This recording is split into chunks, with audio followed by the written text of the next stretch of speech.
ក្រោយពីដឹងថាប៊ូថុកជាអីគេចាក់បានលទ្ធផលមិនយើងមកមើលពីផលលំបាកម្ដងអញ្ចឹងឲ្យបងប្អូនដឹងផលលំបាកដូចគ្នាណាកុំឲ្យបងប្អូនថាអូចាក់ដឹង100%ដឹងឲ្យមានសុវត្ថិភាពអញ្ចឹងផលវិបាកមានអីខ្លះឲ្យត្រូវកែមិនផលវិបាកកាលណាយើងចាក់ខុសទីតាំងបរិមាណកម្រិតការចាក់ហ្នឹងគឺអត់ត្រឹមត្រូវទី1គាត់អត់ស្គាល់អាណាតូមីឬក៏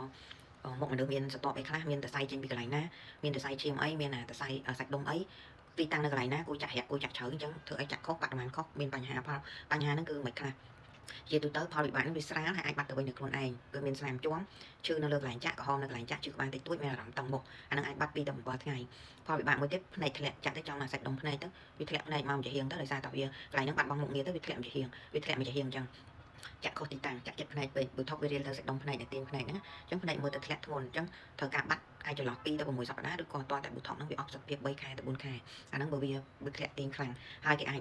ប្រើរបៀបម៉ាស្សាកន្ទះសាច់ដុំមកវិញគេមានប្រដាប់ម៉ាស្សាកន្ទះសាច់ដុំហ្នឹងវាមកវិញវាអត់មានអង់ទីដូតអត់មានអីទៅចាក់លាយវាទេតែចាក់ទៅតអស់សុខភាពវាមិនវាបាត់ធ្វើតុកចិញ្ចាំធ្លាក់មុខធ្ងន់មូលហេតុដោយសារចាក់ប៊ូថុកហ្នឹងនៅលើថ្ងាសហ្នឹងវាខ្លាំងពេកមិនបាឡែនបានទេគាត់ចាក់ទីតាំងសងខាងហ្នឹងវាអត់ស្មើភាពគ្នានៅក្នុងការចាក់បញ្ចូលអញ្ចឹងពេលដែលចាក់អត់មានស្មើគ្នាអញ្ចឹងមុខយើងវាអាស៊ីមេត្រីអត់ស្មើគ្នាទេសាច់ដុំជាហៀងខ្សោយសាច់ដុំជាហៀងខ្លាំងមុខរឹងមិនធម្មជាតិដោយសារបរិមាណចាក់ច្រើនពេកធ្វើឲ្យមុខយើងរឹងចាក់ជ្រៅឬខុសទីតាំងហ្នឹងក៏មានបញ្ហាដែរផលវិបាកតំបន់មាត់និងស្គៀមធ្វើឲ្យនិយាយមិនច្បាស់ញញឹមមកវាញឹមមកវាចឹងទៅដោយសារចាក់ខុសទីតាំងសាច់ដុំនឹងឯងការញ៉ាំអាហារពិបាកកើតចេញពីម៉ាស្ទ័រប៊ូថុកខ្លាំងពេកបានទេហាការចាក់បញ្ចូលប៊ូថុកហ្នឹងគឺកម្រិតវាខ្លាំងពេកវាប៉ះចំអាសាច់ដុំយើងទៅពីផលវិបាកកម្រក៏ប៉ុន្តែធ្ងន់មានអាឡែហ្ស៊ីមានឈឺក្បាលខ្លាំងមានភាពខ្សោយសាច់ដុំឆ្ងាយពីកន្លែងចាក់លំបាកដកដង្ហើមករណីកម្រតែត្រូវជួបគូពេទ្យព្រាមៗនឹងគាត់ដោះស្រាយមូលហេតុធំនៃការផលវិបាកនឹងទី1អត់ស្គាល់អាណាតូមីច្បាស់លាស់ទី2ប្រើកម្រិតដូមកចាក់នឹងខុសទី3ចាក់ជ្រៅឬរាក់នឹងខុសចាក់ជ្រៅពេកពេកយ៉ាងគឺចាក់ជ្រៅពេក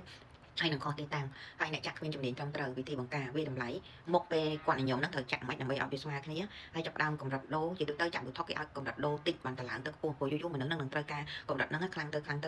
បានមានប្រសិទ្ធភាពជៀសវាងចាក់មកកណាត់ខាងក្រោមនេះចង់និយាយមកកណាត់ផ្នែកខាងក្រោមហ្នឹងសម្រាប់អ្នករៀនចាក់ថ្មីហើយនឹងការប្រុងប្រយ័ត្នប៉ុណ្្នឹងឯងអញ្ចឹងកាលណា